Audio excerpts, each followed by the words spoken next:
శ్రీకృష్ణునిగా పుట్టిన విష్ణువు దుష్ట శిక్షణ శిష్టరక్షణ చేసి ఎవరికి సాధ్యం కాని పుణ్యకర్మలు యజ్ఞయాగాదులు చేశాడు.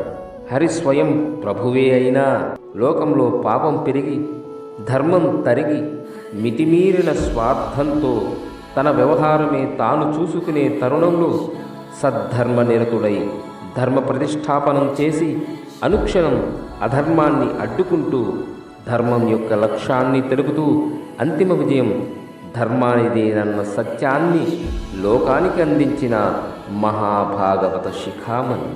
శ్రీకృష్ణావతార లీలలు పరమాద్భుతాలు. ఎంత విన్నా ఇంకా వినవలనన్న కోరిక పుట్టిస్తుంది.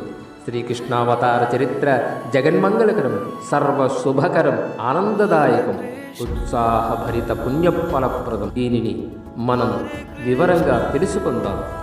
జై శ్రీకృష్ణ.